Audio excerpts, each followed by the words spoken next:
Now, our next witness will be known as A.J. In terms of numbers, that's witness 1303. So in her case, I make an order, because she will be anonymous, and the order is this.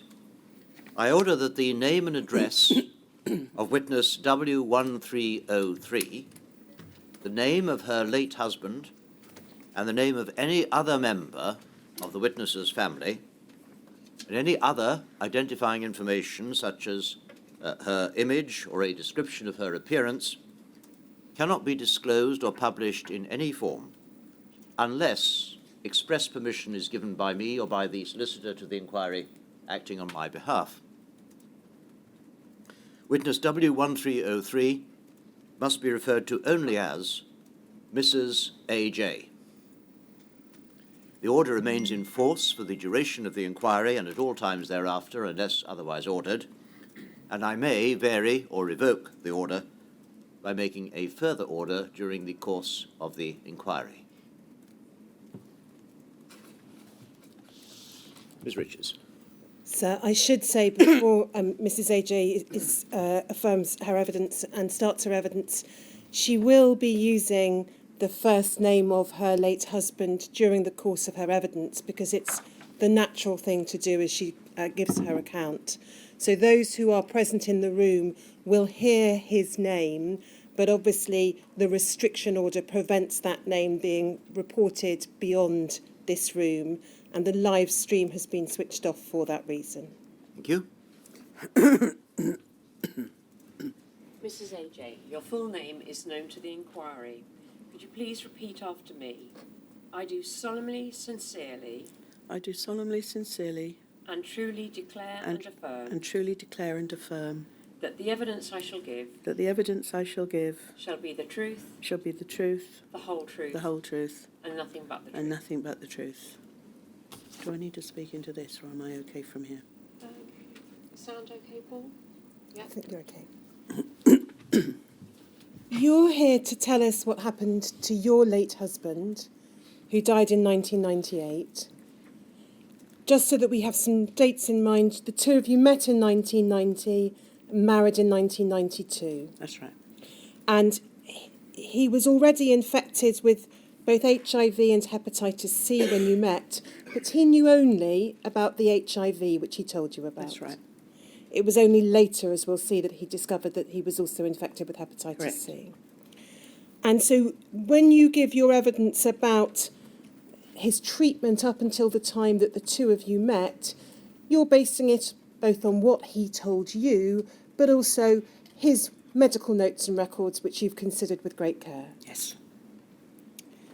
So he had haemophilia A, but there was an unusual aspect to his haemophilia. Can you tell us about that? Yes, he was a very rare case in that he was a severe haemophiliac. Throughout his life, he'd been classed as having 1 or 2% clotting factor, but he didn't bleed. And I believe this is extremely unusual. Every time we went to a hospital, they'd say, who's doing your clotting factors? And he'd say, nobody. And they'd say, well, are you on home treatment? No. Then they'd go off and check the clotting factors again and come back scratching their heads. So, yeah, he was very unusual. And the consequence of that was that up until the admission that we're going to spend some time talking about, which was in 1984, he'd only been treated on 3 occasions. In January 1968, he'd been treated at the Oxford Haemophilia Centre with 2 doses of AHG concentrate. In September 1970, he'd been treated with 2 doses of factor VIII. That was after a motorcycle accident. He was hit by a motorbike, rather. And in July 1971, he was treated with 1 dose of factor VIII when he was having a tooth extraction. That's correct, yeah. So those 3 occasions, 68, 70 and 71. And then in the years that followed, he required no treatment and had no factor products. No factor at all. Can you tell us then about the circumstances that led to his admission to hospital in December of 1984? Yeah, he developed a pain in his groin.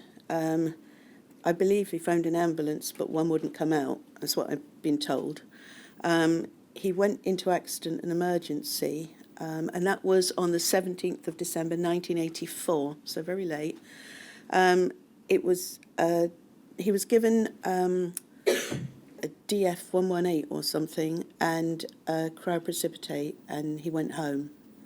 And then the next day he was still in pain, so he went back. No, that's sorry, I'm getting the dates We'll look wrong at the here. precise dates in a moment, because Okay. we've got the batch That was- numbers. and So we're he going to went look at back that. on the 17th. He went, and he had nearly psoas bleed. Now, obviously my husband didn't bleed a great deal, but I'm led to believe that this is a serious and very nasty bleed, but it's not life-threatening. My husband was not about to die. He didn't have a cerebral hemorrhage. He wasn't in immediate danger of death. Shall I carry on? Well, we'll look at Okay. the document, and then you can expand upon what I know you want to say about this. Paul, it's 1303003A, please.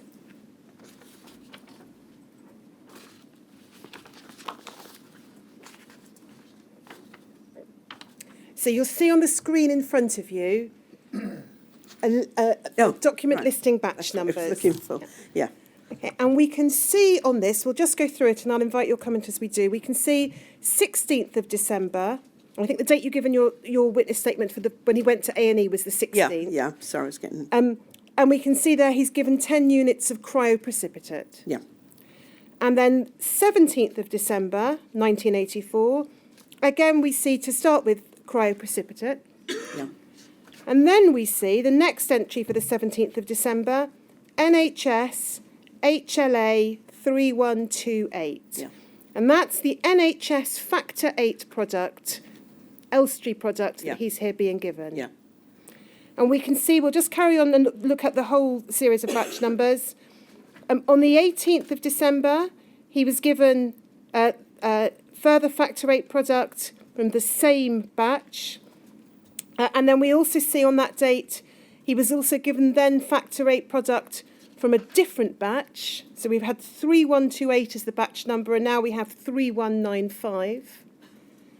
On the 19th of December, he was given, again, from a further batch, 3208. Again, as you understand it, NHS produced Factor 8.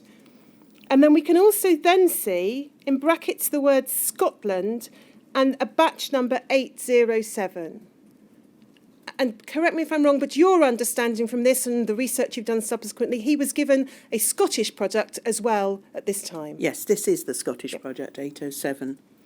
And then we can see over the following days, 19th of December, 20th, 21st, 24th and 27th, he's given further Factor 8 products, and those are all from batch HL3208. Yeah. And you missed the 22nd, I think. I'm so sorry. Yes, sorry, it was the 22nd. Yeah. 22nd, 24th, 27th. Now, you don't believe that he should have been given the Factor 8. Yeah. And can If you I- explain why? Yeah. Excuse me. In, I think it was the March of 1983, Dr. Shirley wrote to my husband's GP, I believe. Sorry, but without these documents. Don't worry about precise dates. And she said that he hasn't been treated since 1971. There was a lot more to the letter, but she knew he hadn't been treated since 1971. Now, when my husband went into the hospital and was admitted on the 17th of December 1984, there's a note on there in the doctor's notes that says, seen by, in nursing notes, seen by Dr. Shirley, or SB Dr. Shirley. In the doctor's notes, it says, he says he hasn't had treatment since he Factor 8, since he can remember. Now, there's nothing to suggest that my husband had amnesia or he was in any way mentally impaired. So when somebody says to you, oh, I can't remember when that happened, they don't mean, oh, I'm having a mental breakdown, I don't remember anything. They mean it was a really long time ago. And one would expect then that the treating doctor or nurse would say, well, how long ago? You know, was it 5 weeks ago? Was it 10 years ago? They clearly knew, or they should have known, that he hadn't received Factor in that window, and that's the whole of the HIV window. So basically, it should have been clear to them that he hadn't been exposed up to that point by HIV. Now, when you look at these batch numbers, which have disappeared off my So if we screen, put them back on the screen, please, Paul. when you look at these batch numbers, he's given batch 3128 on the 17th of December. Now, he's just been seen by Dr. Shirley, who knows he hasn't previously been treated, and the doctor gives that to him. Does he look in the notes? Who knows? But he carries on regardless.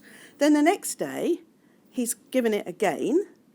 Again, do they look in the notes? We don't know.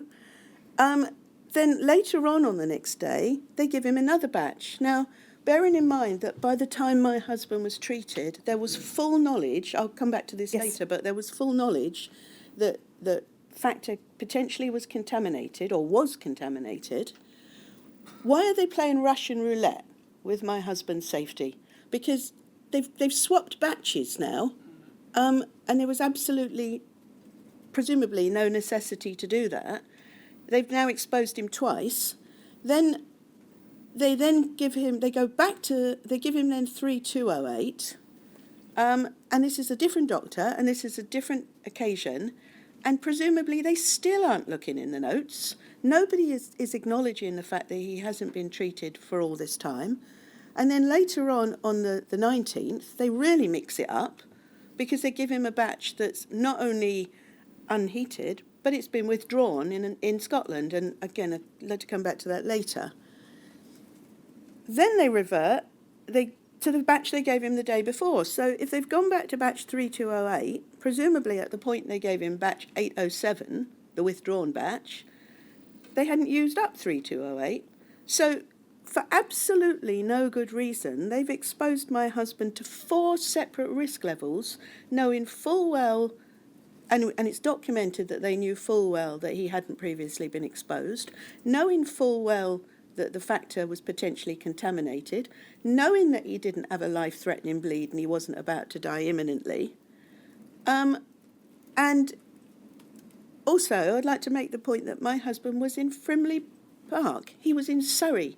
He wasn't in some windswept island in the middle of a churned-up sea where they couldn't go and get this. He wasn't bleeding to death. They could have quite easily sent out, if they didn't have this product, for heated products somewhere else. You know, they were near to Trelaw Hospital, they were near to Oxford, he wasn't dying, there was time, this went on for days. So you've got to look at this and say, what in the name of heaven was going on here? You know, how can it be that for days on end, nobody apparently looks in his notes, or they do and they disregard this, and they press on in the face of all this evidence? I mean, is this the very epicentre of incompetence that we've got here, or is there something more sinister going on? What is happening here that this was allowed to be carried on like this? And as far as you know, he was not told that the factor products that he was being given carried with them any risk of infection? No, he wasn't. And I mean, it beggars belief to imagine that anybody that was told you could have this terrible terminal disease with appalling stigma and great pain, or you can maybe not be fully able to extend your knee, would opt to choose for the death and despair. It's ludicrous. And you've said they knew of the risk at this time, and in your witness statement you've drawn particular attention to one document, not least I think in part because of the date of it, and it's a document produced by the Haemophilia Centre Directors Organisation on the 14th of December of 1984. And we'll just look at that. Paul, it's the 1303013. So that's it. So if we just go down to the very end of the document, first of all, to see the date, we can see at the very bottom of the page, December the 14th, 1984. If we go back then to the top of the document, please, Paul, we can see it says this, to start with: at a recent meeting of reference centre directors, the following observations were discussed and recommendations made in consultation with Doctors Richard Lane, John Cash, Harold Gunson, Philip Mortimer, Richard Tedder, John Crask and others. And then a number of matters of background are set out, including reported cases of AIDS in both generally and in haemophiliacs, reference to availability of tests. And then if we go on to the second page, please, Paul, We see the heading there, concentrates. There's a discussion in relation to heat treatment. And then if we go halfway down the page where it says options in probable decreasing order of safety from AIDS for haemophilia A. And it's these next passages, I think, that you particularly had in mind, Mrs. AJ, in your statement. So these are the options in decreasing order of safety. 1, heated UK concentrate, note still NA-NB hepatitis risk. 2, single donor cryo or FFP. 3, heated imported concentrate, note still NA-NB hepatitis risk. 4, unheated UK concentrate. 5, unheated imported concentrate, almost certain to be contaminated. And just pausing there, the concentrate that your husband was given was number 4, Yes, unheated that's right. UK Yeah, concentrate. yeah. And then if we just carry on to the section below, please, Paul, recommendations. The recommendations are this. 1, concentrate is still needed. Bleeding is the commonest cause of disability and death. And you've already made the point, Mrs. AJ, that your husband's condition at that time was not a life-threatening condition.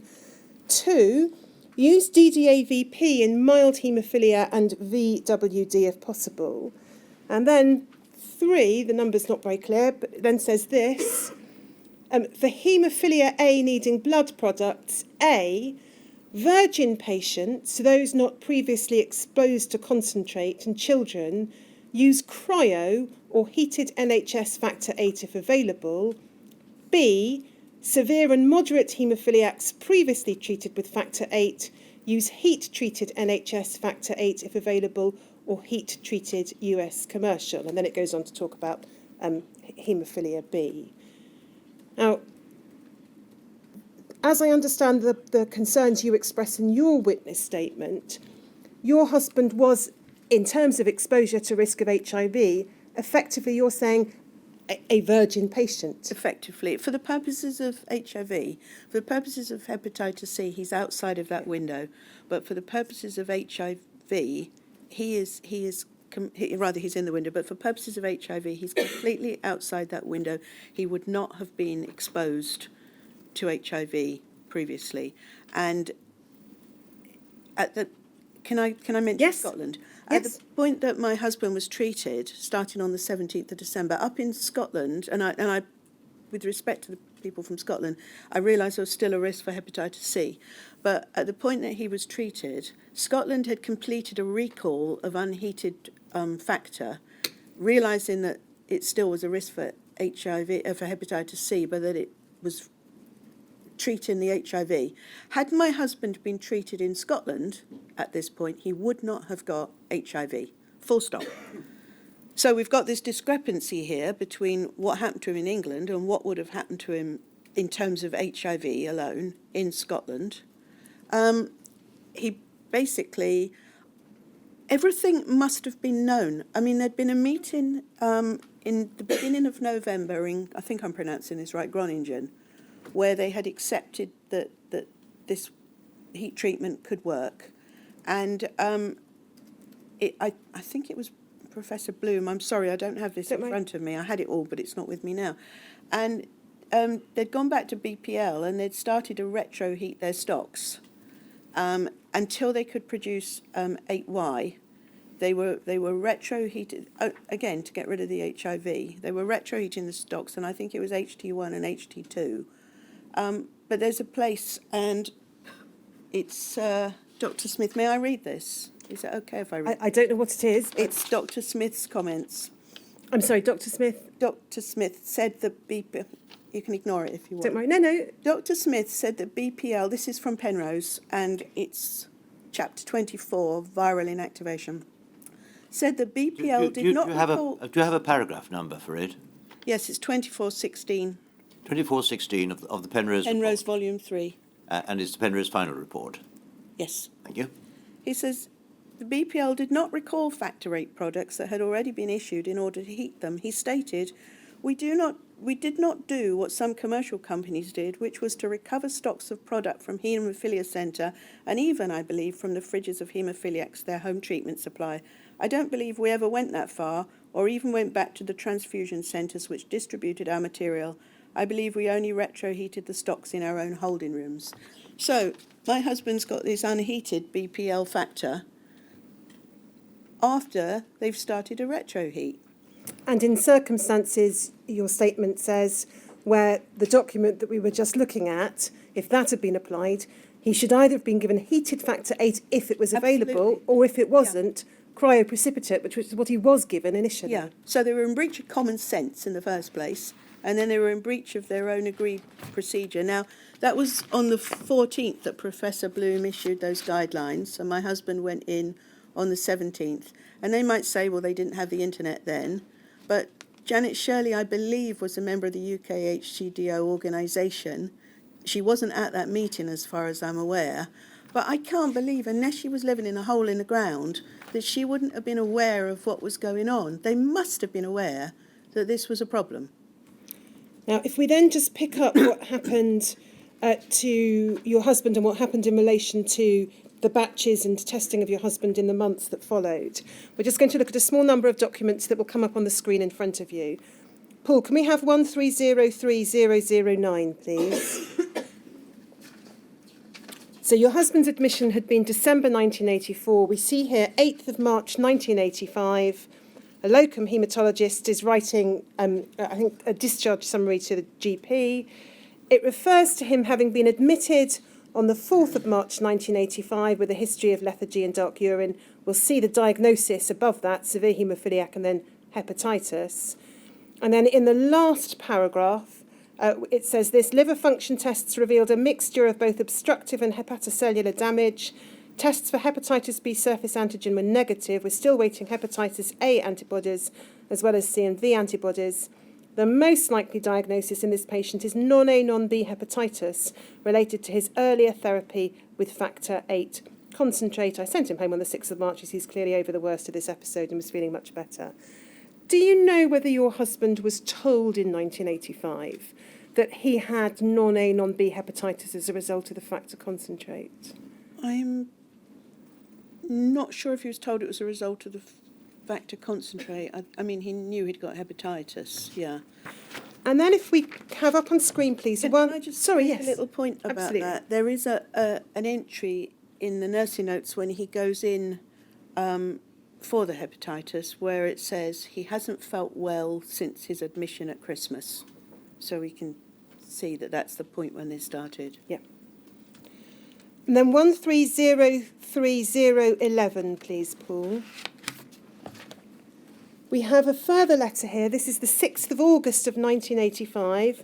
It's from a SHO to Dr. Shirley. It refers to a review of your husband. In the first sentence, the first paragraph, it says his hepatitis symptoms have cleared. But then in the third paragraph, it refers to the full blood picture, hemoglobin, platelets, and his white blood count. And then says this: he's had no symptoms of a recent flu-like illness, and we're slightly concerned that this may be in relation to some viral infection. We must, however, also keep in mind the possibility of the HTLV3 virus being present in this gentleman and causing this problem. We have therefore arranged for him to have viral teachers and an HTLV3 teacher assay. This was not mentioned to him, purely that we were looking for some underlying viral infection. We have taken the necessary precautions here and do not think that the patient should be alerted until we have evidence that this is necessary. So we can see on the 6th of August, your husband having bloods taken for the purposes of HTLV3 testing, but not being told. Yeah, I don't think he was told until the October. We see the results themselves at 1303010. And we can see there the date of the 6th of August of 1985.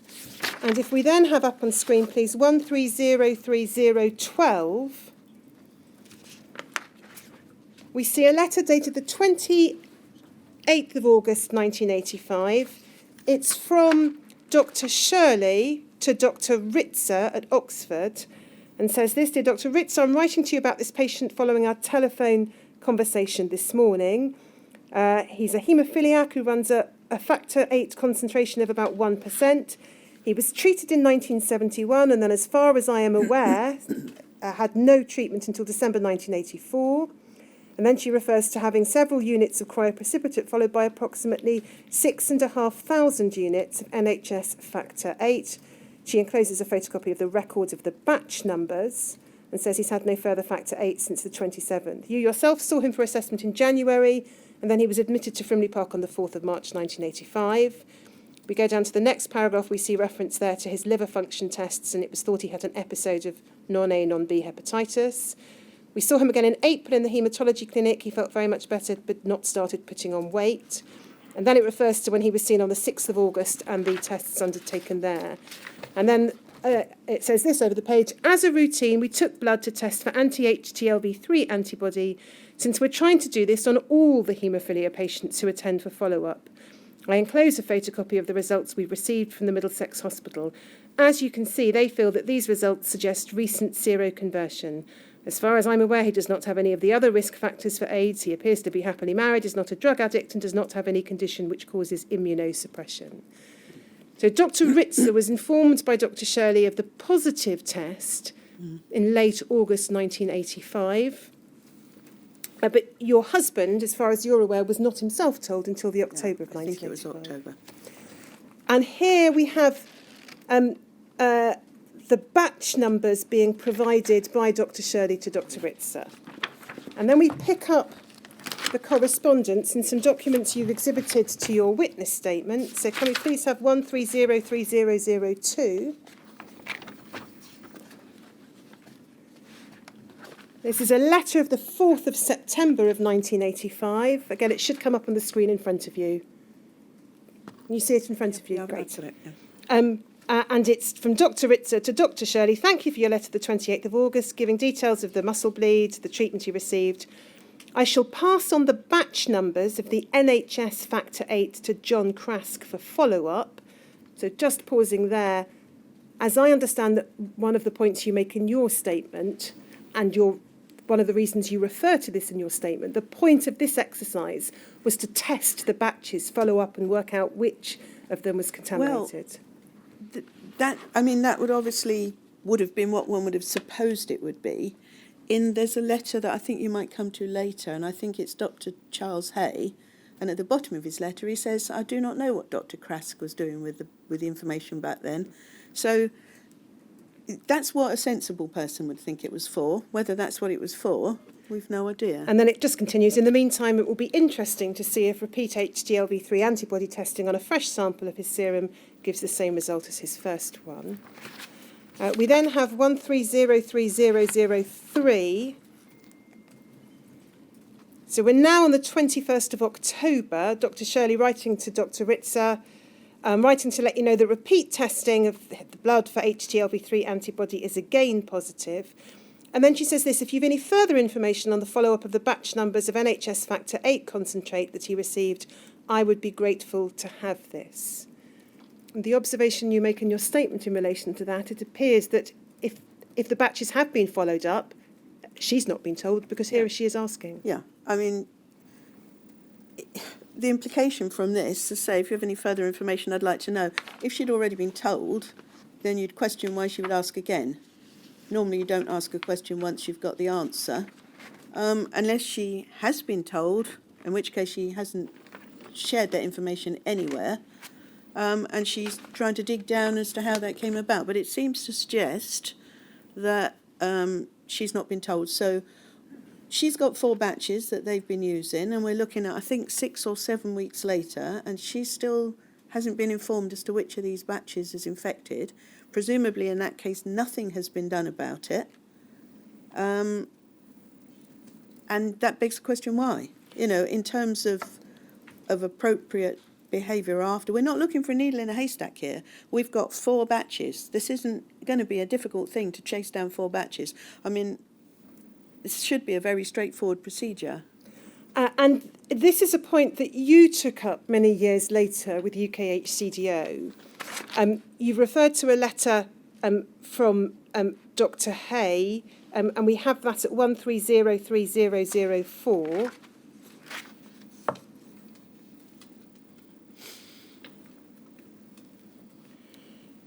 And he says in the second paragraph, my interpretation of our record of your husband's treatment is that he had Oxford factor 8, which would have been an early concentrate in 1970. He goes on to, he's talking initially about the 1970-1971 treatment. And then in reference to 1984, he had further BPL factor 8 UK manufacture. In the unlikely event that he'd not contracted hepatitis C in 1970, he certainly would have done from his first exposure to concentrate in 1984. Then he refers to the 3 batches of UK concentrate, by which I think he means the English concentrate. There's a reference to monoclate, which is an erroneous reference. Explain the monoclate.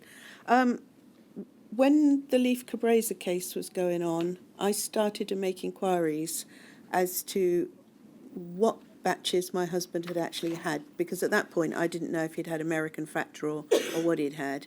And I spoke to another campaigner and I was telling him some of these numbers, and he said, oh, I think that 807's monoclate, and I didn't know whether it was or not. I spoke to somebody at UKHCDO, and then the next thing I see, it's appeared on his record.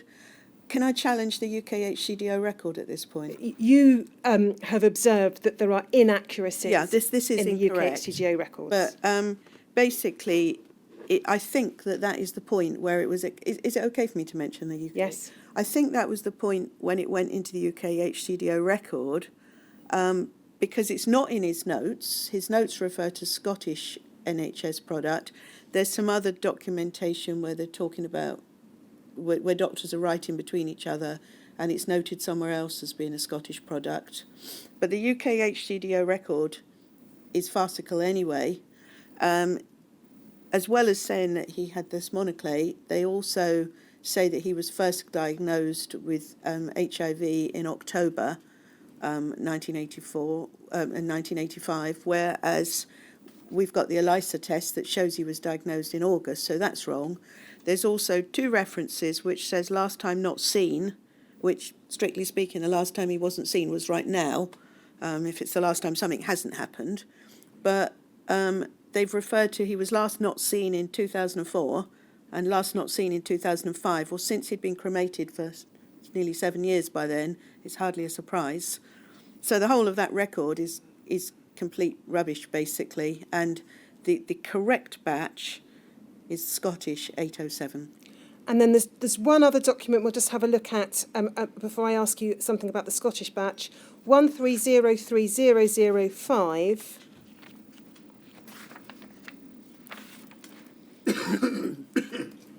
And we see this is a review of batch manufacturing records undertaken by BPL in July 2008, and it's being reported to Dr. Hay. And it says in the last paragraph, following a review of the batch manufacturing records, so last paragraph on the first page, I'm now able to respond to the queries raised in your letter. And then it refers to an uncertainty about batch numbers. We decided to retrieve information on both. They're all batches of factor 8 concentrate manufactured by BPL. None of these batches were subject to any form of terminal heat treatment, which was under development at the time and did not become routine until April 1985, when BPL introduced the heated factor 8 concentrate known as 8Y.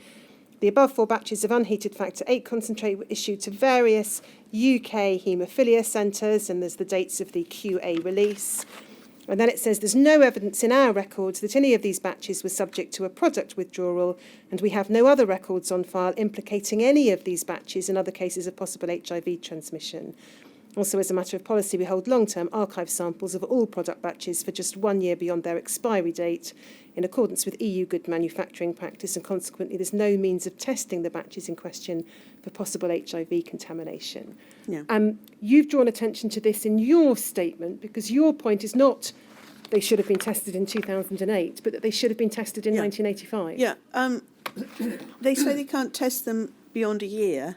Well, let's suppose, hypothetically, that my husband was given these batches on the very last day before they expired, and he was tested positive for HIV in the August.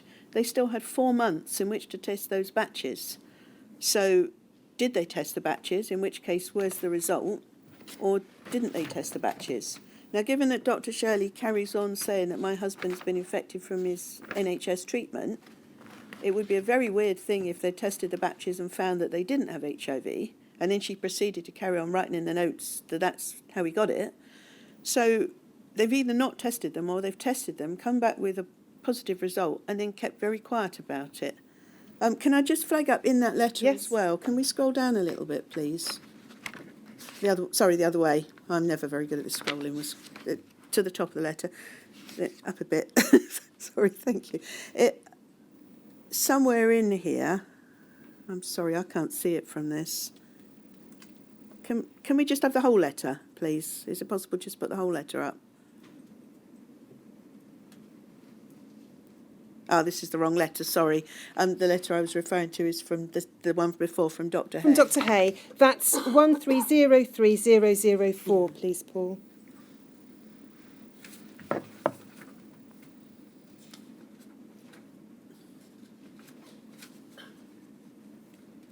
Here we are.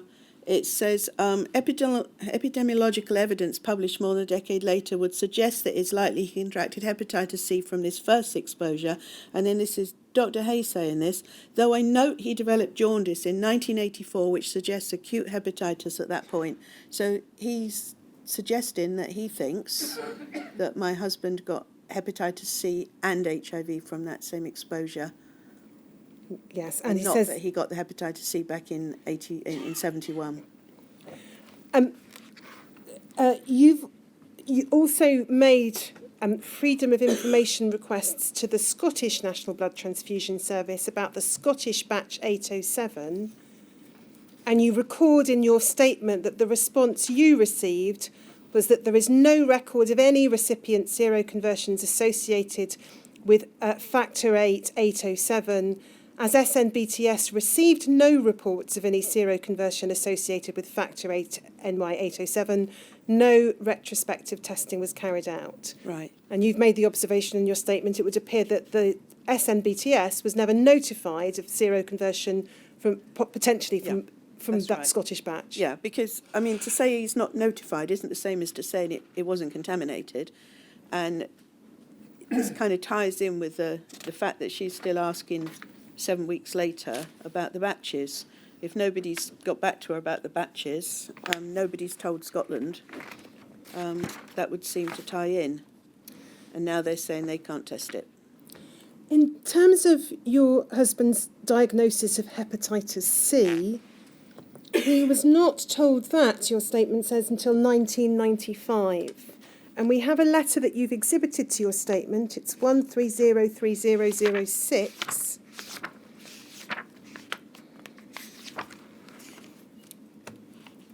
From Dr. Giangrande to Dr. Trow, 5th of April 1995. And it says in the third paragraph, it refers to being seropositive in relation to HIV, starting on Septin. And then says this in the next paragraph, he was not previously aware of his hepatitis C status, and we did discuss the results in detail. Yeah. What, if anything, can you recall about your husband learning of his hepatitis C diagnosis, because you were together by this time? Yeah, I can remember when he was told, and we were told it wasn't really. I was with him. He was told it wasn't really much to worry about. It was just neither in or there sort of thing. So. And do you know if he ever received any explanation as to why he was being told of his hepatitis C status in 1995 rather than at any earlier stage? I think they were told that they just basically couldn't identify it at that point. They weren't really telling him very much at all, just that it wasn't really much to concern themselves with.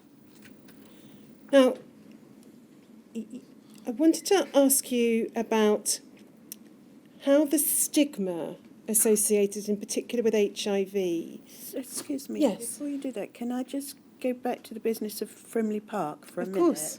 I did actually make inquiries from Frimley Park to find out what stocks they held at the time that my husband was treated, because I thought it's likely they're going to say, well, we didn't have anything else, and I wanted to know what stocks of unheated factor that they had, and they told me that they'd destroyed all the records in 2015, and it wasn't possible to find that out. And you also asked which protocol was in place for treating PUPs or scarcely treated patients, I think. And again, the answer was that's chuck that been out as destroyed well. in January Yeah. 2015. Yeah, because by then nobody would have realised that there was something going on, would they? You know. Can you just help with something which may take matters absolutely nowhere, but I just want to see that I've got it right. Could we go back to the document which shows the batch numbers? It's 1303003A. You? And just look at the numbers.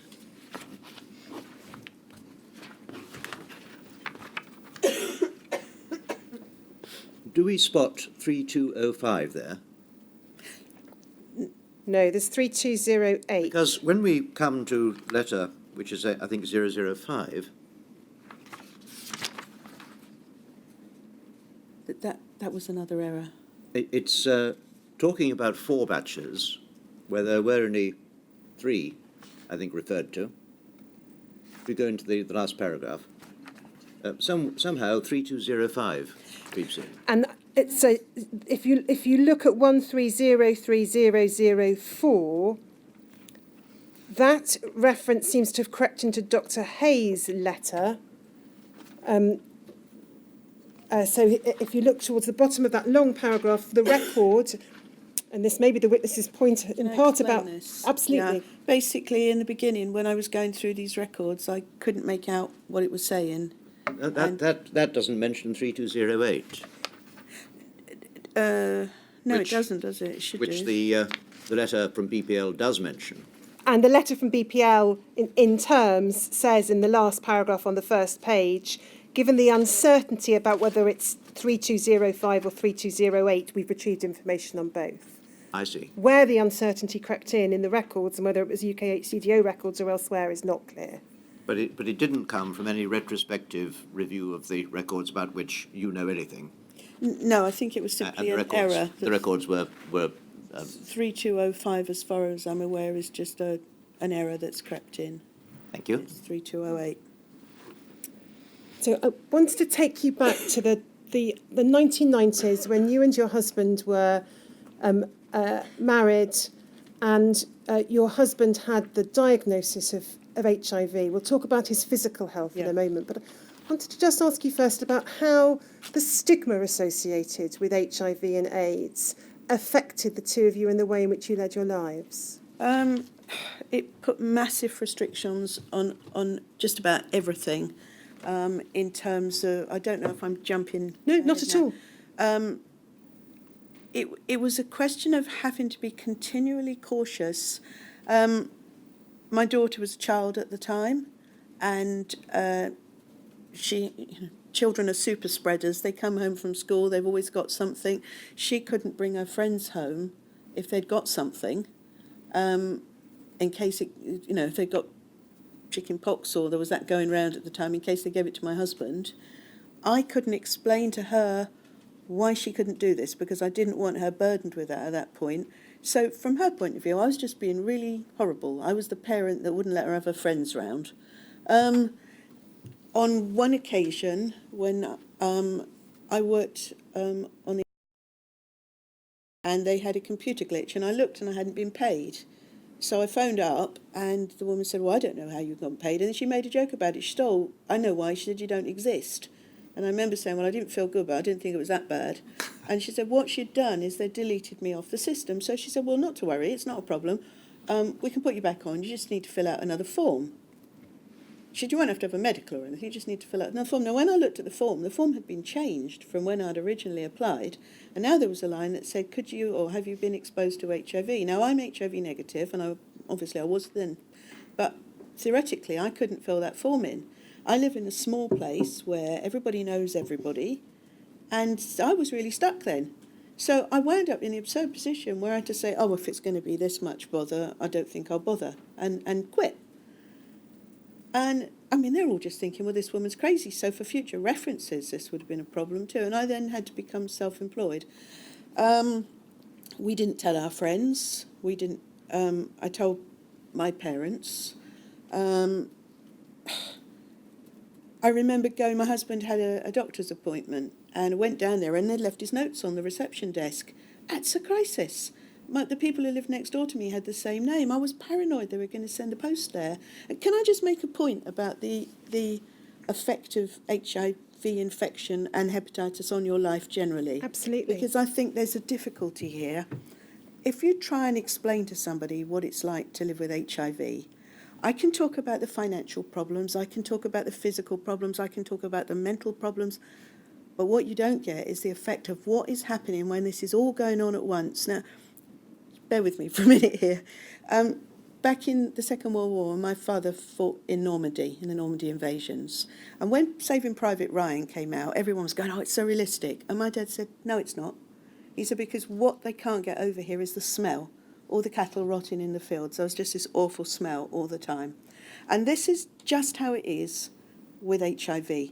I can tell you about the stress and the pressure and the stigma and the fear and the infection and the problems having children, and then I can't go to work, and then I can't explain why I can't go to work, and then I can't go on holiday because at the last minute I've got to go to another doctor's appointment, and God, I've insured my holiday. No, I haven't, because I can't get insurance, and so I've lost all that money. Perhaps we'll go another time, but no, we won't, because another time we're going to have to go to another doctor's appointment. And have we got the results? No, we haven't, because that guy's gone to conference. Oh, didn't we tell you? And then you've got to worry about whether you're going to get a mortgage, and then you've got to worry about whether you're going to have enough money, and then you've got to worry about the pain and the sickness, and is he catching something from your children, and is he going to be all right tomorrow? And I used to sit up till the middle of the night reading medical textbooks to see what was going wrong, because twice I'd gone in and they'd got him on the wrong drip. And I can tell you all of this, and you still will not know what it's like, because you don't know the smell. You have not smelt the smell, and unless you've been in a battle, you don't know a battle. And unless you've been through this, you don't know this. And we can talk about this for another 3 years, and we will never explain what this is like. Sorry. No, thank you. Well, you've made a very good stab at explaining what it was like. And you talk in your statement of the loneliness of having to live a life of deceit. Yeah, it's very isolating because, the excuses. You know, my father had cancer, and everybody was really supportive of my mother, and good, I'm glad they were, but people didn't know what was wrong with my husband, so we didn't get that support.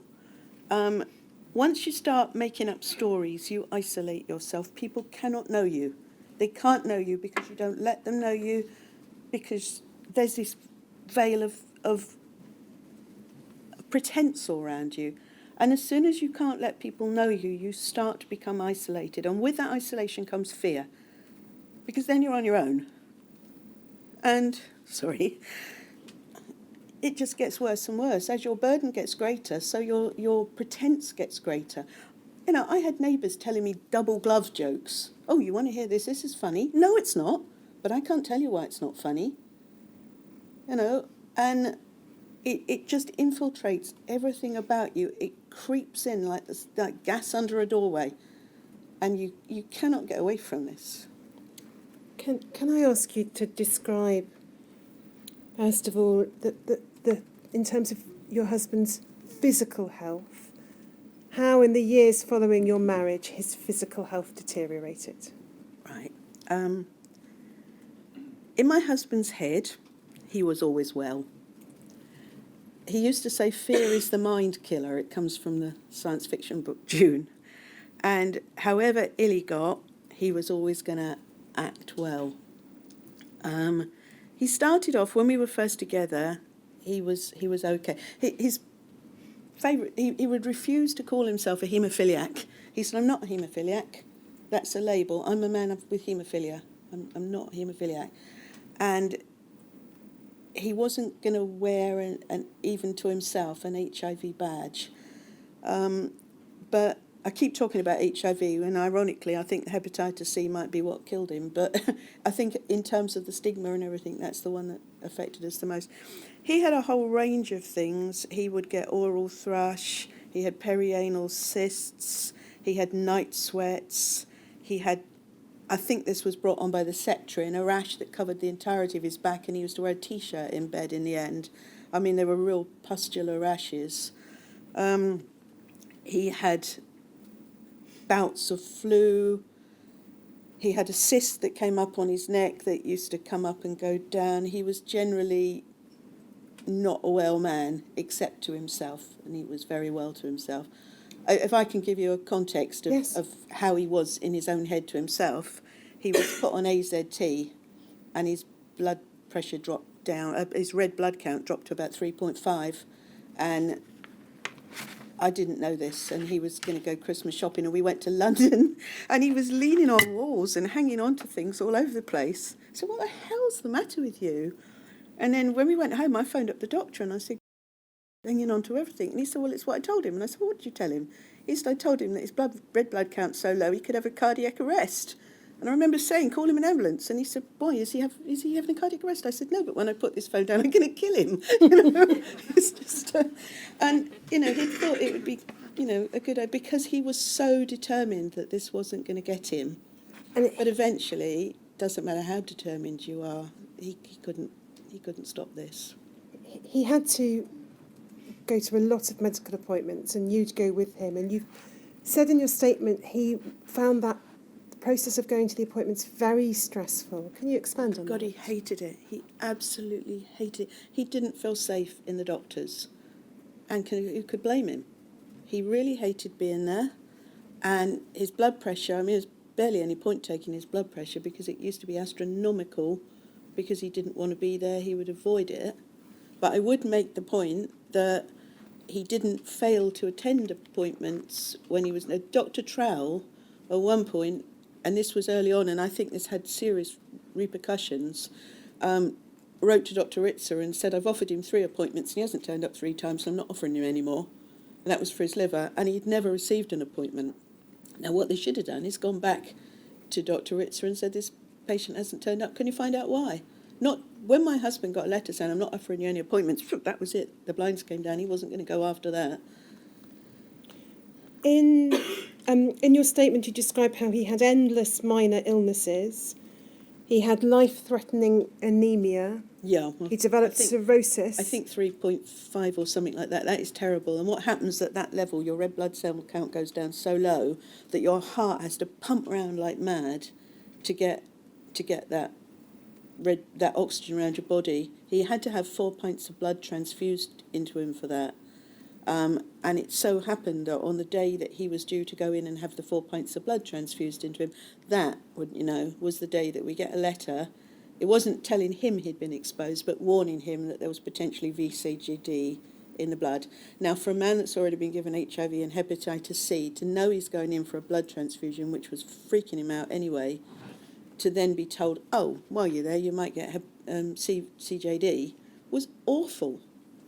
Notwithstanding that, he came straight out from his 4 pints of blood and went to work in the afternoon. So. In 1997, he developed high-grade B-cell lymphoma. Yeah, this was the beginning of the end. Before he developed it, I think he was... Would it mess you up if I jump back to the sperm washing? No, not at all. Not at all. When we were first married, my daughter was... and we wanted to have a child, a sibling for her, and he would have liked to have had a child.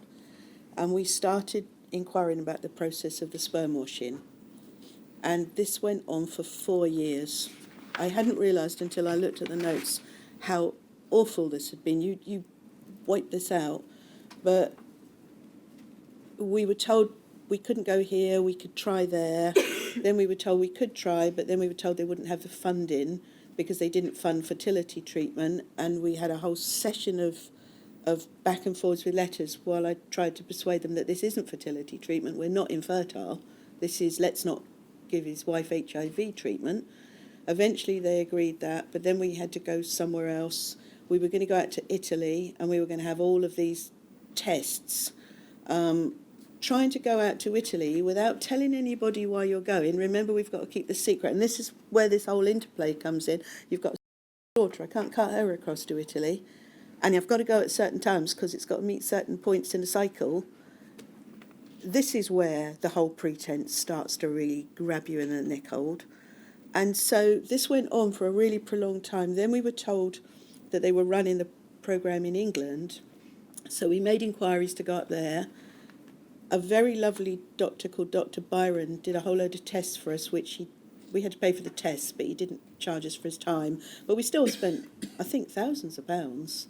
So we went through all these horrendous tests, and then they were going to do it somewhere else. And then finally, after 4 years of going through all this nightmare... Now, sometimes people talk about the ordeal of trying to go through a fertility treatment. And again, I'm back where we were before.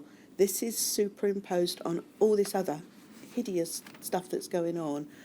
Finally, when we'd gone through nearly 4 years of this, we suddenly get told, oh, they haven't got ethical approval. Now, I was due to have a hysterosalpingogram, which is a painful procedure, and I was going to have it without anaesthetic in order to speed this all up. And I phoned up the day before just to make sure everything... And I got told the programme had been cancelled. Nobody had got in touch with me. Anyhow, we went up to London, and I'll never forget this. It's carved onto my brain. On the way home, I picked up a newspaper. It was a tabloid newspaper.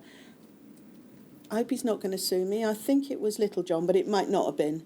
And he'd written in there, it was an editorial, "Only dirty people with filthy habits get AIDS." Now, I've just come out, and I've spent 4 years trying to go through the procedure to have a child with my husband, and I've just been dropped. And I've come out and I've read something that says we are dirty, filthy people. You cannot contemplate what the effect of this is. I think this is the point at which my husband started to become ill. You know, he used to say that if you let it get to you, then you would become ill. And for everything he tried to do, this was getting to him. By the time we got to 4 years, I was 40. His sperm count had fallen because he was becoming ill. And the impact of all of that on him was just terrible. And that's the point where in 1997 he'd started to become ill. Whether he would have started to become ill but for the AZT, which I think physically undermined him, but for the psychological messing around with the sperm washing, which psychologically undermined him, I don't know. But that is the point at which his spirit gave up, I think, under it. And then his body followed. And before we come to the last year, he'd been made redundant from his work in, I think, 1994. Yeah. The difficulty he then found himself in was that he'd either have to have a medical or declare his HIV status for further job applications, in particular because of the kind of the work he did. And so he had to become self-employed, as indeed did you, I think, a year before.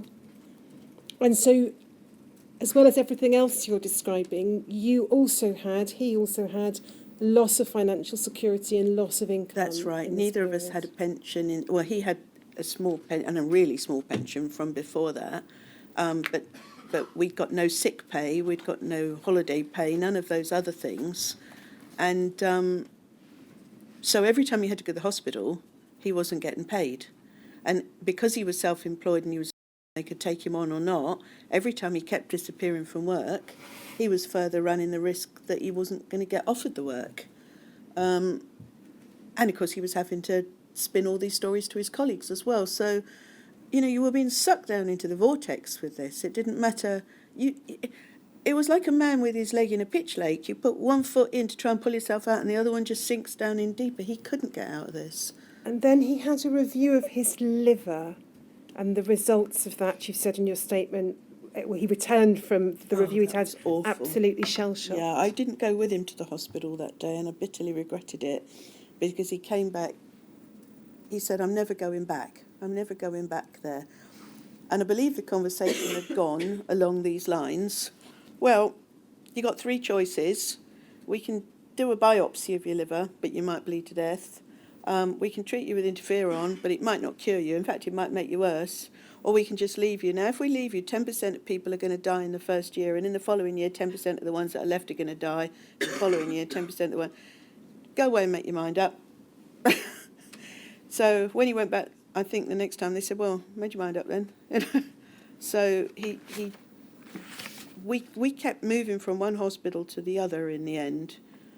But the last year of his life, by that time, he was fighting against everything because his liver was playing up. He developed a high-grade B-cell lymphoma. He wasn't eating properly by that time. The summer that he developed the lymphoma, I'd say it was the worst time of my life, but then when December came along, there was something even worse. So it was the worst time of my life up until that point. The lymphoma had affected him. It was the primary lymphoma was in his nasal cavity. So it was pressing on his brain, and he had literally gone into that position like that. He got pus pouring out of his... Excuse me. You all right? You want to go out? He'd got... Sorry, I just really upsets my daughter. He'd got pus pouring out of his nose. He couldn't speak properly, and he obviously couldn't go to work. We had applied for help with our mortgage, but because we'd had to transfer our mortgage to a different type of mortgage, it was classed as a new mortgage. And at that point, the government had brought out a ruling. Oh, excuse me, just put my knee up.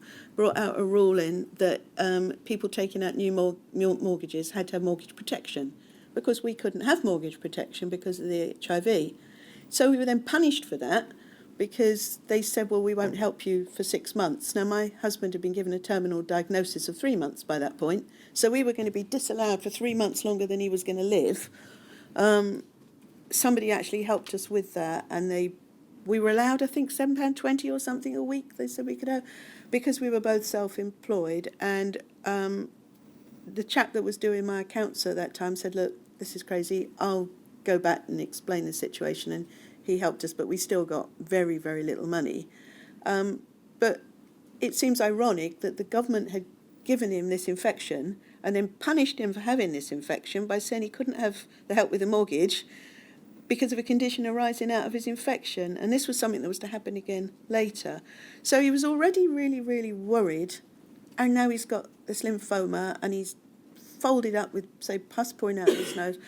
My parents came over to help me. I hadn't left the house in days. I was in a very bad state at that time, because you couldn't make this up. I promise you this. You couldn't make this up. I'd fallen down the stairs and I'd fractured my spine, and it was a wedge collapse fracture. So not unstable. I wasn't going to suddenly be paralysed. But it'd been misdiagnosed as bruising. So I'm walking around with a fractured spine, trying to look after my husband in this condition and go to work, because I can't afford not to go to work, because we've not got any money coming in. And so my parents came round. I would add at this point that my father was suffering from cancer.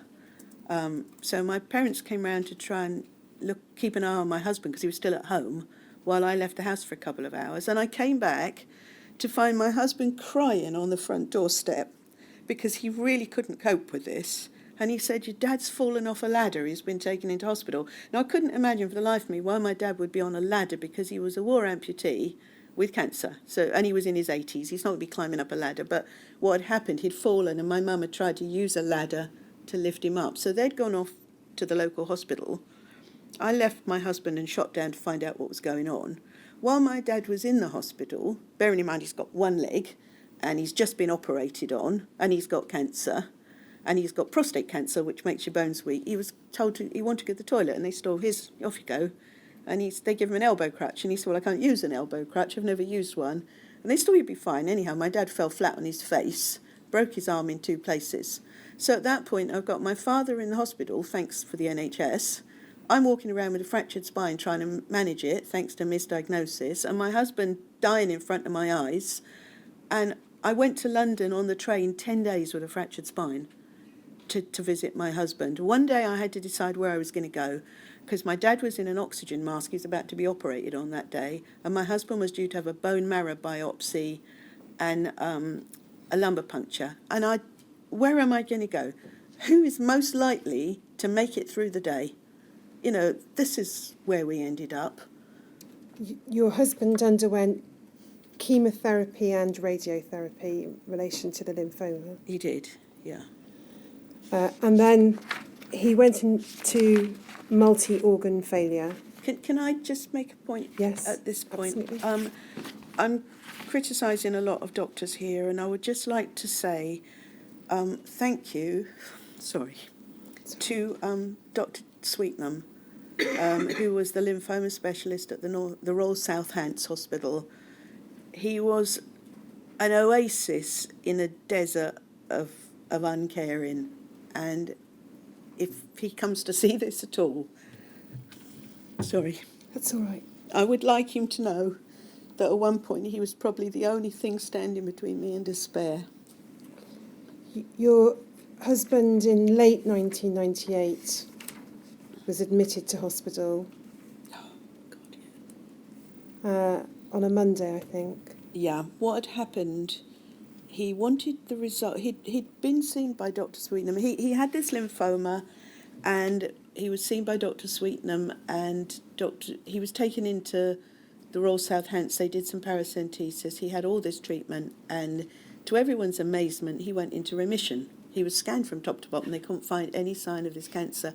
We were celebrating because we'd been told he was going to die, and then he wasn't going to die. And this was just amazing. And then he went for his liver checkup, and they did some tests, and he was told he was going to get the results. And we got to the end of the week, and we didn't get the results. And when you're told you're waiting for the results, and if they're bad, maybe you're going to die, you really want those results. And it was coming up to Christmas. We knew for certain that this was going to be his last Christmas. It was inconceivable he was going to make it to another Christmas from the way he was. And it was coming up to Christmas and he hadn't got the results. So I'd gone out, he'd phoned up to find out what the results were. And when I came back, he said, I've got to go into hospital on Monday. So I said, why? And he said, I don't know.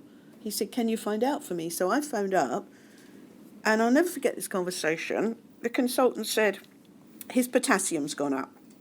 And I said, well, what is it? Well, will it really help you if I told you? Well, I've asked, so that would be the implication. So I said, yes, it would. Well, will it mean anything to you? And so I said, well, yeah, I've got a table of normative values. 6. He could have just said 6 in the first place. There was a real struggle to get any information. Now, this is pertinent because at a later point, when things were going wrong, I didn't feel I could go back to him for information. Anyhow, my husband went in for what he was understanding he was going to go in, have the paracentesis, which is the process where they drain the acidic fluid from you, and then come home the next day. Now, because he'd already had paracentesis and it had gone off without a hitch, we assumed this would be the same.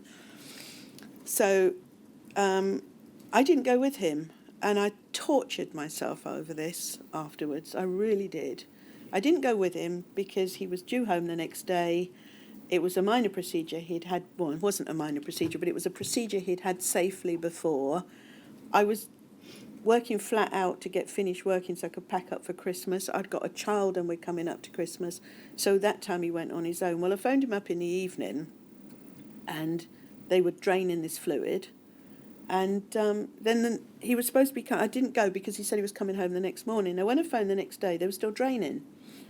And he said they're coming back with my results in a couple of hours. And when I get my results, they're going to take the drain out and I'm going home. That didn't happen. And I phoned up in the evening at 8 o'clock and he was still on the drain. And he said they were supposed to be coming back. Nobody's come back. He couldn't reach the buzzer to call for the nurse. He couldn't get up out of bed. He's got a drain sticking out of him. And this just went on and on. A doctor came out to him in the night and apparently he'd said then he wanted the drain out. And they said, oh, well, it's best that you discuss this with the consultant in the morning. When I spoke to him the following morning, he was distraught. And he said, I've had a terrible night. He said, an observant nurse, and I'd like at this point to thank Nurse who, again, it seems to me there's always one medical professional who's dragging all their colleagues behind like Marley's ghost dragging his chains. And I feel so sorry for those staff because they're working so hard against all of this. And she'd noticed his blood pressure had fallen to 70/40, and he still got the drain in. Nobody seemed to have observed the fact that his abdomen was refilling from his circulation, and it transpired later that this fluid management had been managed by untrained, unsupervised healthcare assistants. Now, after I'd put up a fight for about 3 years after that, and that procedure is now carried out on a high-dependency ward. Anyhow, in the morning, he said, I've had a terrible night. He said, they noticed my blood pressure had fallen. He said, and I asked to have the drain out, and was told they couldn't do it till the following morning. And then I phoned up, and I said to the nurse, I asked her name, and she said, and I said, make a note of this. My husband is not consenting to this treatment. And when I read the notes later, she'd put all this stuff in about, I fully explained to Mrs. and all of that. But actually, I wasn't asking her to fully explain. I was asking her to write down that my husband wasn't consenting. Well, he had started off by consenting for sure. But he hadn't understood that he was consenting to this, and he'd wanted to stop. Now, in my husband's notes, because after that, I then phoned up the haemophilia centre, and I spoke at the haemophilia centre, and I said, if they don't stop draining, I'm going to call the police, because he's not consenting to this, he's being assaulted. And I remember what she said. She said, Mrs. please don't do that. It will cause awful trouble, and it will cause trouble for as well. Now, quite why it would cause trouble for I can't even imagine, but I think she was trying to be kind. She then went over to the ward and stayed with him for an hour. I didn't go that morning because his parents were going, and he was sick when his parents were there. He was sick when I was speaking to him on the phone, and a social worker said she'd seen him being sick, and yet it wasn't in his notes that he was being sick. Anyhow, they eventually came and took the drain out. In his notes, the haematology consultant who'd gone over at the time, and I forget the exact wording, said Mr. was concerned he hadn't consented to the continued stay or the continued treatment, and yet when this went to independent review, they decided that there wasn't an issue there. I think they said something bizarre, like though he'd expressed a wish for curtailment, he hadn't withdrawn his consent, which I think is an interesting piece of mental gymnastics. I'm not quite sure how you can express a wish for curtailment but not withdraw your consent. Having been admitted to hospital, having gone in on the Monday in the circumstances you describe and not expecting to stay there, he died on just a few days later, didn't come out of hospital. I don't mind saying this. He died in the morning on. Now, it was bizarre. When he was dying, he was going through textbook stages of hypovolemic shock. And he even wrote in the notes, wife thinks husband has developed life-threatening hypovolemic shock. At a late evening, I think it was about 9 or 10 o'clock, I'd gone down to the cafeteria to get a cup of tea. My husband was really tired, and he'd said he needed me to go away, and he said he wanted to rest for a bit. So I'd gone off down to the cafe with my daughter, and when I came back, I was stopped by the registrar in the corridor, and he said, I think most of your husband's problems are psychological. He's very stressed, and I don't wish to upset you, but I think you're the cause of it. So here's my husband. He's got HIV, he's got hepatitis C, he's got cirrhosis of the liver, he's got lymphoma, he's going into hypovolemic shock, and his main problem is psychological. In the notes, he's put, in my opinion, he remains stable, and in my opinion, he seems to be improving a bit. He was dead a few hours later. Anyhow, this went on for some time. In the end, I said to this registrar, is anything, what's the situation? And by that time, my husband didn't know what he was doing. I remember he said to me, I have a drink of water and it splits in half, and half of it goes one way and there's no refreshment in it. And I said this to the nurse, and she said to the doctor, we're getting increasingly bizarre observations here. Anyhow, I asked what the situation was, and the registrar said to me, I've got the inflections here. Mrs. What exactly are you so anxious about? Seriously, what am I so anxious about? Have you seen my husband? He said, he's a very sick man, but nothing's going to happen tonight. Go home. Now, I was an hour and a half from home, and there was no way I was going to go an hour and a half home. I had phoned him up earlier in the afternoon, and he'd said, I feel a lot better now because I feel really drowsy. And it was obvious he was really sick. So I said, I'm going to ring off. And I said to the nurse to go in. In the notes, it said, oh, you know, we reviewed him in the afternoon. They reviewed him because I phoned up and said he's really sick. The nurse was reading a Low magazine as my husband was dying. Anyhow,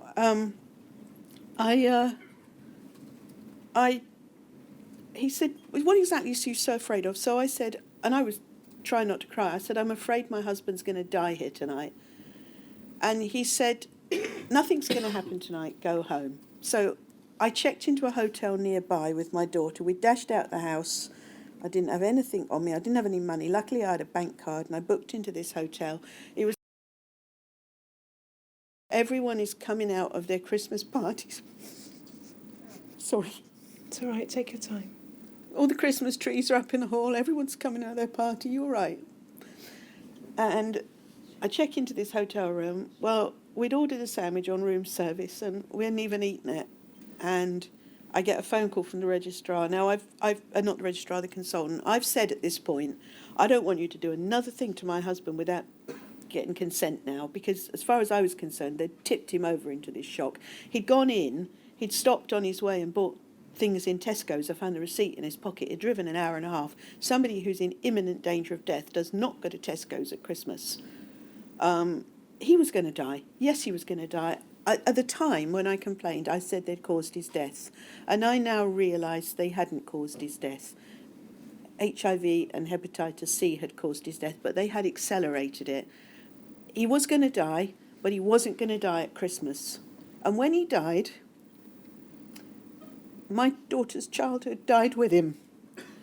Because, sorry. Anyhow, I got a phone call from the consultant. Now remember, this is the man that can't tell me what his potassium is.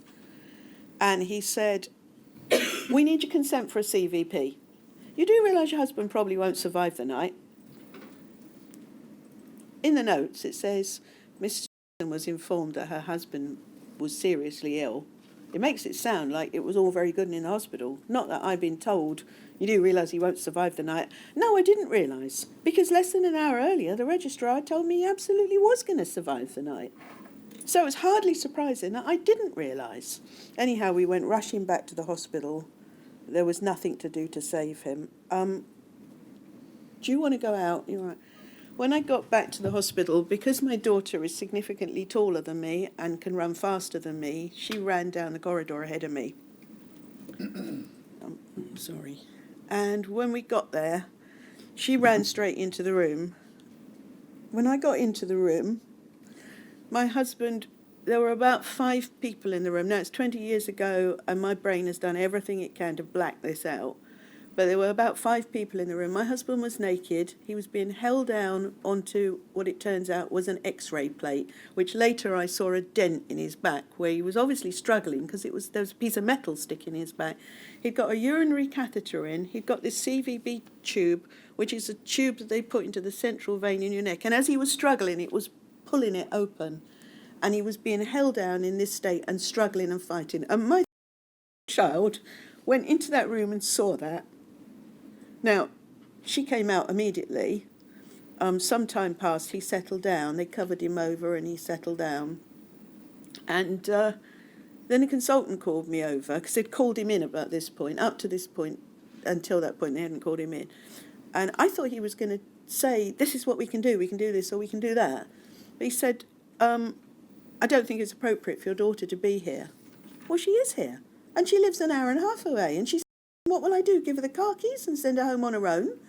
Of course, where should she be? So he said she could sit in the Libby room. The Libby room was an admin room down a corridor where all the central lights were turned off. So she's just seen that, and then she's going to go and sit round in a corridor on her own while her stepdad dies down the corridor. Anyhow, I was so proud of her because she was only... And she looked at him and said, well, I want to be here. And with that, she turned round and went back into the room with my husband. And I was so proud. With that, he turned on his heels and went home. My husband died shortly after that. And they'd finished with him then. They'd done everything possible that could be done to my husband in his lifetime. And so it was time to start on me. Because I tried to get a copy of the post-mortem report because I was really unhappy about what had happened there. And my doctor said that he'd been told I wasn't allowed to have a post-mortem report. So he went, do you mind if I just get the water? He went out of the room. I'd gone with a neighbour, and he said, I'm going to be gone for some time. The implication was quite clear. And I wrote out my husband's post-mortem report by hand. It was coming up to my wedding anniversary. He'd just died at Christmas, and I hand-wrote his post-mortem report. Now, apologies if this is going to be a trigger for anyone here that's lost somebody. If it is, put your fingers in your ears for a minute. Because for anyone that's not read a post-mortem report, they weigh your brain, they weigh your heart. And I sat there and I wrote, brain, so many grams. This is my husband and he's just died. This was pointless cruelty, because later on they gave me a copy. However, when I read the post-mortem report, I realised that the figures that were on it for the amount of fluid that had been drained were inaccurate by a factor of threefold.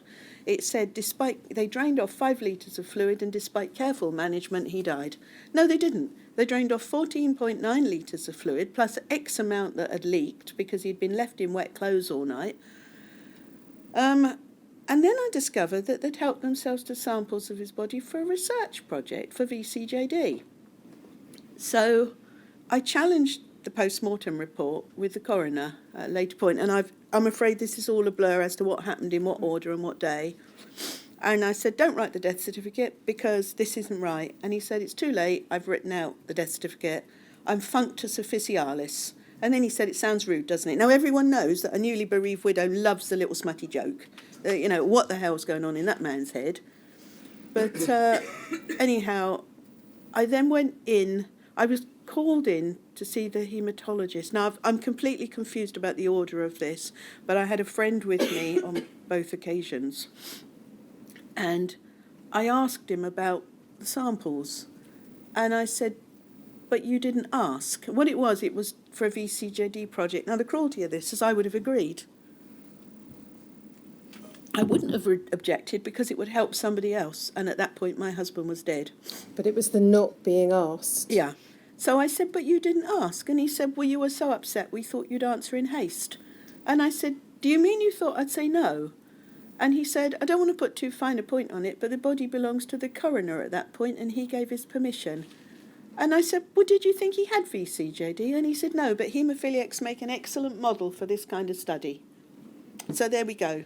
There's my husband, model for a suitable study. I later found out, and this was only when I read the report of the independent review into his death, one of the nurse that was one of the people doing the review had put that they'd told the coroner that I lacked the mental capacity to make a rational decision. Now, there's a theme that has run through everything that's happened, is that whenever you disagree or whenever you challenge something, your mental capacity is called into question in some way. He seemed to understand. Yes, he understood, he just didn't want to. My mental capacity is questioned because they thought I'd say no. We really need to get one point, and if only one point comes out of this inquiry from my point of view, it's this simple point. If it's not your body, you don't get to choose. It's not that difficult. You talk... Sorry, I'm getting really That's all heated. right. You talk in your statement about in the years since his death, you felt a sense of loss that never lessens, and you see other people, friends, married friends, sharing their retirement holidays, birthdays, Sunday barbecues, and you feel cheated and robbed. Yes, I do, because that's gone from my life. We got engaged after 11 days. I never thought, should I get married, any more than I wake up in the morning and think, shall I breathe today?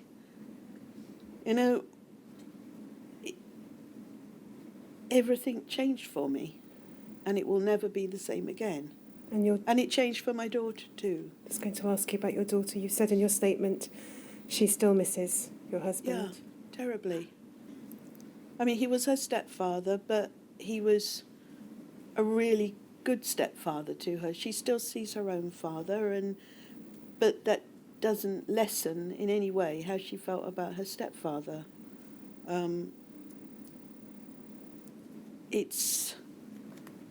she got married recently, and sorry, I'm really That's worried fine. about sending her into a meltdown, and he wasn't there, and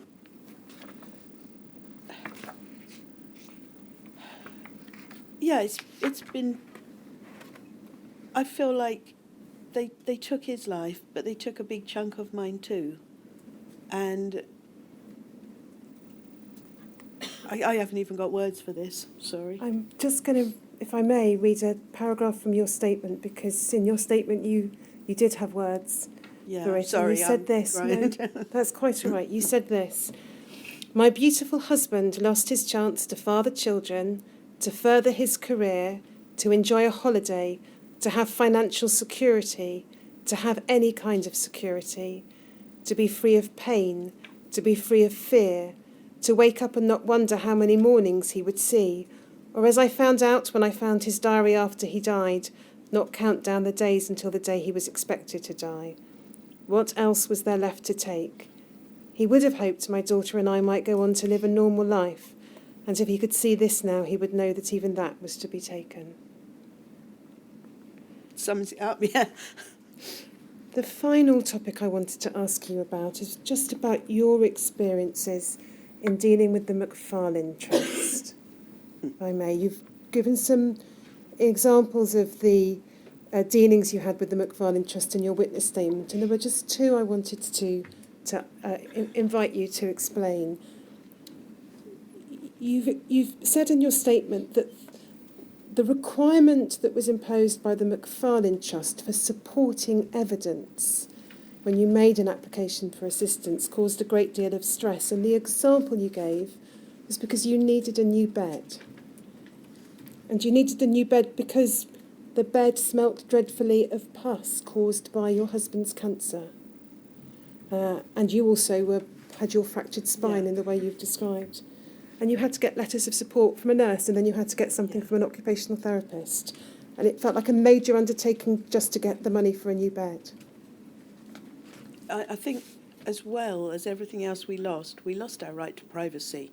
It was so intrusive. If you see, it changed from time to time. I mean, I think if I had to sum up the McFarlane Trust, it's Forrest Gump's box of chocolates. You never know what you're going to get. One day it's one way, one day it's something completely different. But at one point, for the widow's top-up, and I think for the victims' payments, they don't do this now because it changes all the time. But you had to fill in a list of your outgoings, and it even went down to children's pocket money. Literally, every last penny that was spent on everything. I mean, I think the fact that seems to have slipped past the government here is that people aren't asking to be given something. We're asking for some partial return of what was taken away from us. They say, we can't afford to pay the compensation. Let's just sort this out a moment. You've taken this. If somebody mugged me in the street and took my purse, I wouldn't expect them to say, well, I would give it back to you, but you know what? I'm a bit short this week, so I can't let you have it. That's rubbish. This is ours, and we're asking for it back. Sorry. No, that's quite all right. The second particular example you gave in your statement, and it chimes with evidence that others have given, which is why I wanted to ask you about it, is the taking into account of the income of others in the household. Yeah. And in your case, it was your daughter. Yeah. And you had to fight, your statement says, with the McFarlane Trust, because they were insisting to start with on taking into account money your daughter was paying, and her... and you had to say to them, is my daughter expected to support me? But basically, at one point, as I say, this changes by the day. It changed after I fought with them for some length of time, actually. They were taking into account 100% of the income of other occupants of the house. And this, they were registered lodgers with a rent book and everything. Now, my argument is that if you've got young adults living with you, they've already lost a parent. You would expect those parents to be helping them and supporting them, and other children who weren't victims of this disaster would be getting help and support from their parents. What they were saying is that when this young person went out to work, they should be taking into account all of their income. So at that point, I went around and I photographed several things in shop windows where people were advertising rooms to let, and I showed that the amount that they were wanting to take was more than the going rate for the room. So what this would actually mean wouldn't be that my daughter would be paying for her room. It would mean that she would be paying more than that, and therefore, by implication, supporting me. So I said to the McFarlane Trust, why should my adult daughter support me? And they said, well, she doesn't have to. And I said, well, you're taking the money off her as though she was. And they said, well, no, we're not doing that. And I said, well, if you're taking it from me, and you're... So in the end, what she did, she wrote a letter in saying, I'm not going to give my mother this money. And then I got in touch with them and said, you know I'm not receiving this money, and therefore you are taking into account matters you know to be false, and as such you're not acting in good faith. At which point they relented. But by that time there'd been a lot of damage done to us at home because it had put enormous pressure on us. There was one of two scenarios. Either I lost money every single day my daughter was with me, or she was paying money that she shouldn't have been paying. So having taken my husband, they then effectively created a situation where I lost the company of my daughter. There were a number of other occasions where they did something similar. They realised that they owed me money, and I had a loan. Will you come into the loan? We can talk about the loan. You had a loan I from had a them, loan. which was unsecured. It wasn't due for repayment. So they got in touch with me and they said, well, here's what we can do. We can take the money for the loan out of the money we owe you. But I'm not due to pay the loan.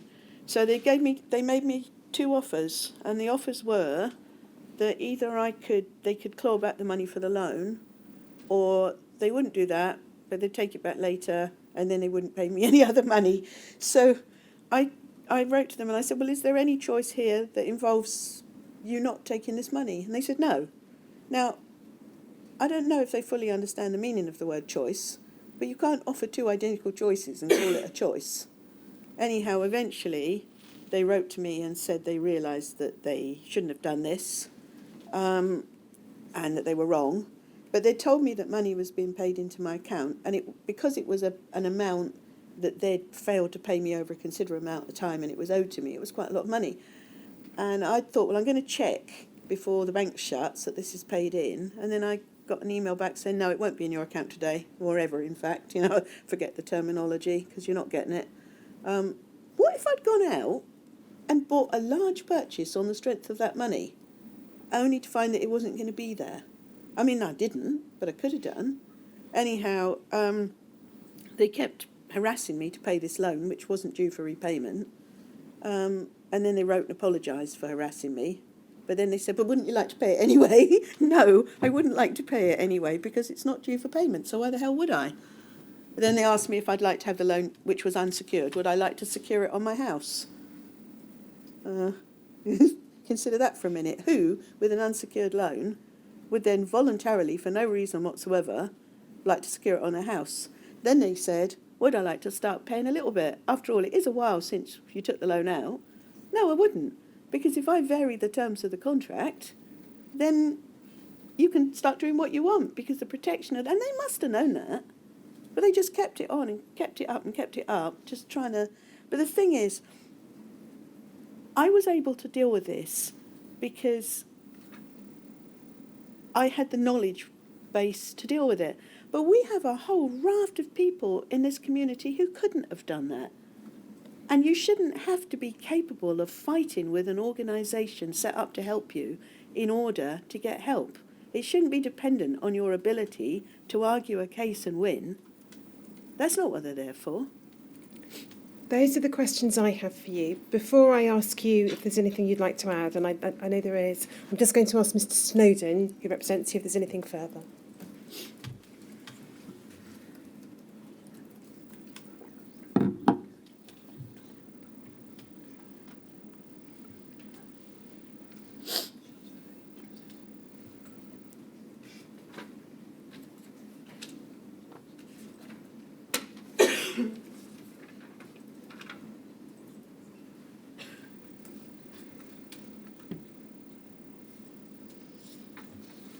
Yes, it's just one question or one issue that Mr. Snowden raises.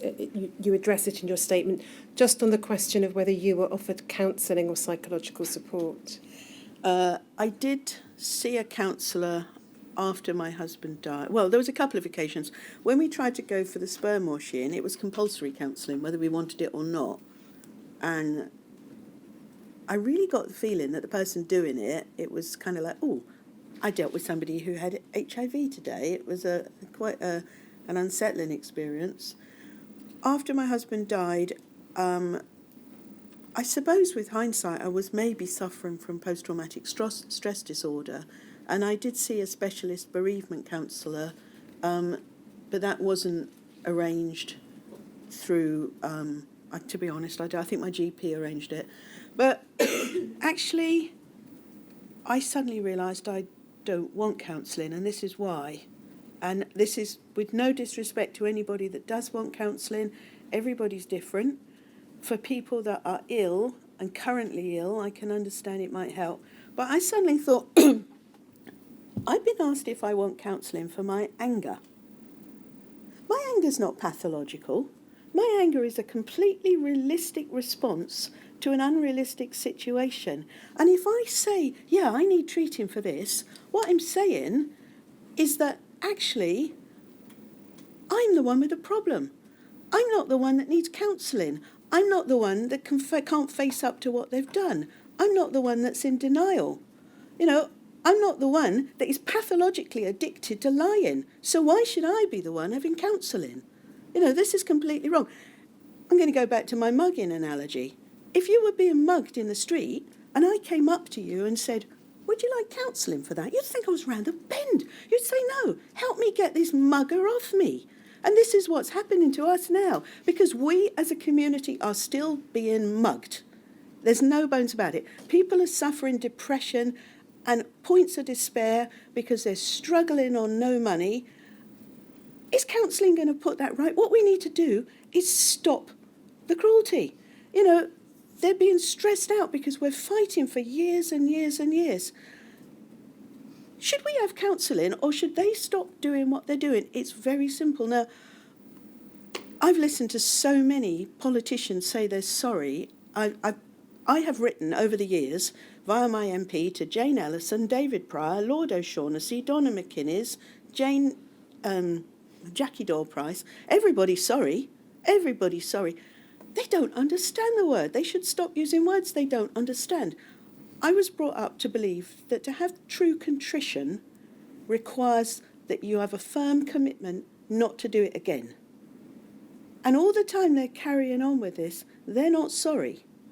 You know, there's a simple answer to this. Simply stop it. You know, stop this misery now. You know, accept that you were wrong, pay the compensation, and then shove off and leave us alone. You know, that's it in a nutshell. Those are the questions I have for you. Is there anything you would like to add? Yeah, you might guess there would be. I'd like to make a couple of points that I hope will... This is points for how I see things maybe could be done for the future. And it's not pertaining to sorting out the issue of HIV, or it's things that have arisen. There seems to me, listening to all the stories and my own experience, is that there's been a repeated failure of empathy. There's been a total failure of empathy. And doctors have to be revalidating their skills. Nurses have to revalidate their skills. I think there should be checks when people first go into these professions that they have any capacity for empathy. Because not much point being brilliant if you're a narcissistic little tyrant. And we need to get that out of the system at the outset. I can understand doctors see endless grief and pain and suffering.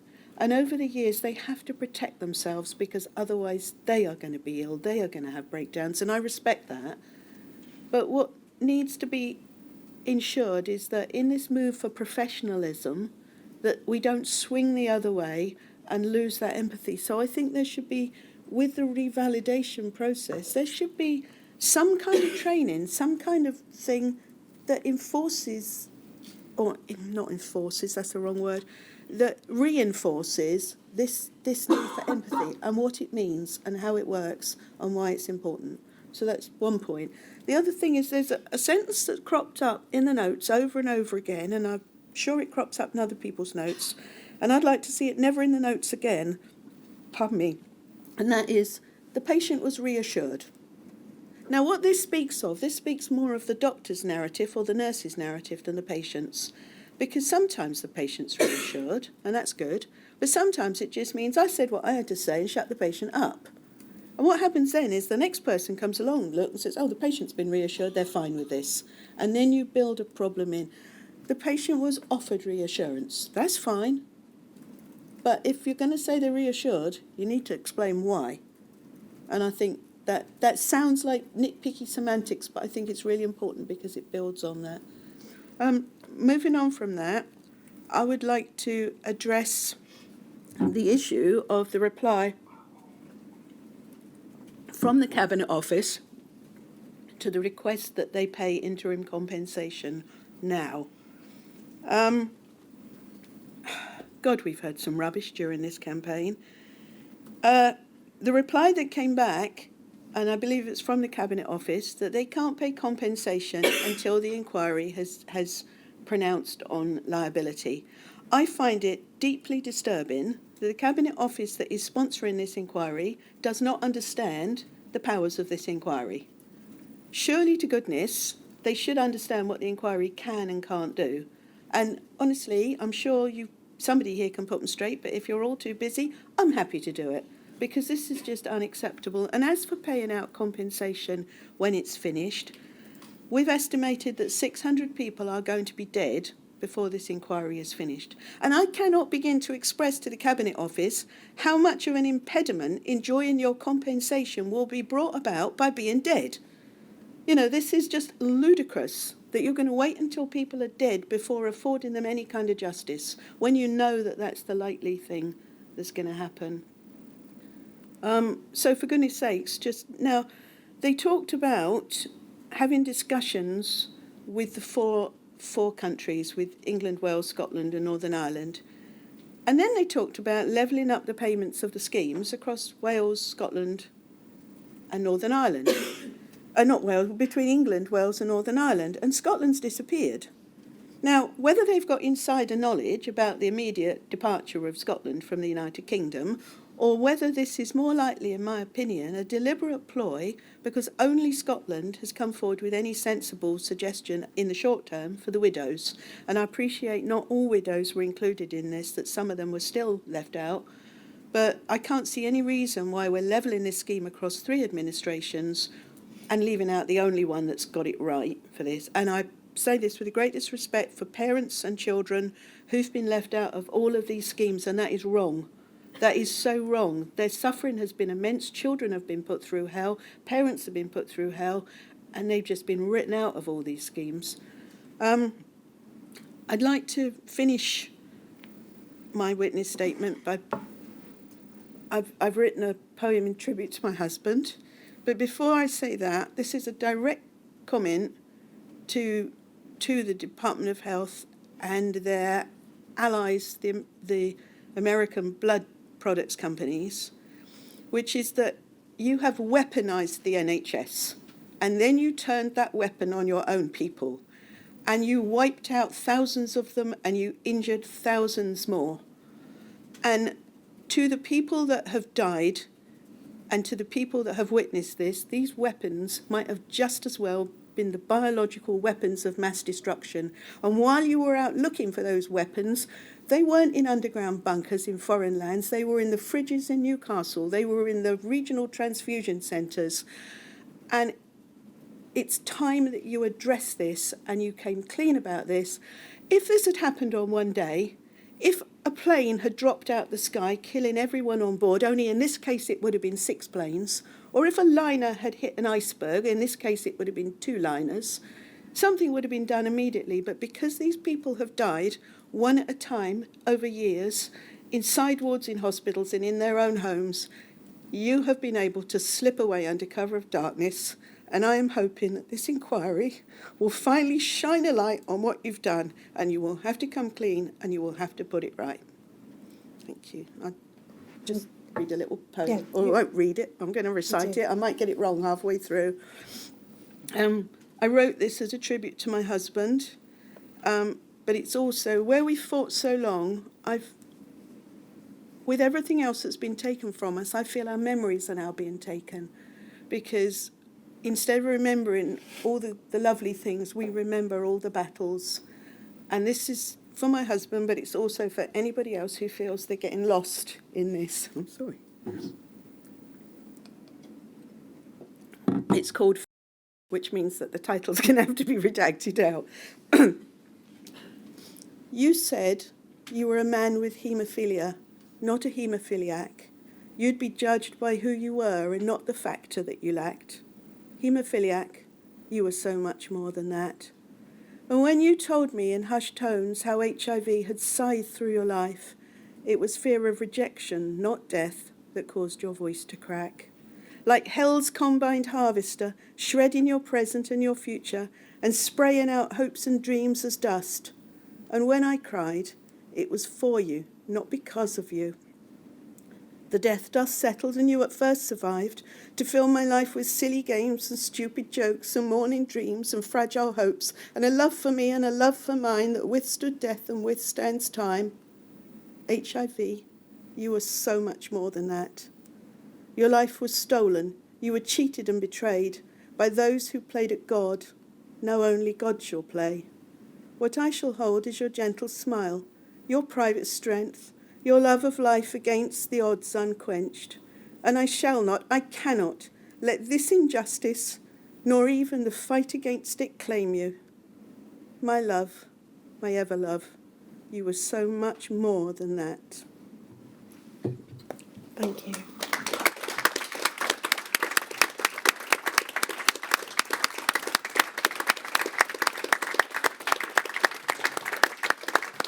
Oh, am I supposed to go?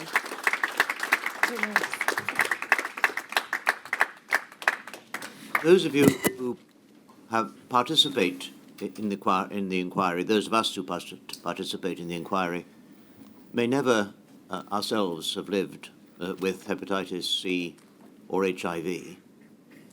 But I have to say that you've given us such a full account of all the matters that matter to you, that you've given us a pretty good idea of what it smells like to you. And that has helped us very greatly. Can I thank you very much for that? Thank you. Can I also say this, that you mentioned a name during the course of your evidence. I just want those who are here to know that there has been no live streaming, and the names that might otherwise identify you, you are after all Mrs. A.J., will not be streamed or might be known outside this room, and must, of course, not be repeated by anyone who is here. I'm sure they won't be. Finally, you've mentioned a figure of 600. I do hope, and I will do what I can to make sure, that this inquiry finishes before anything approaching that number is reached. There will be a number, that is inevitable, and I very much regret that. But we have to make sure that we are not only quick, but also reasonably thorough. But thank you.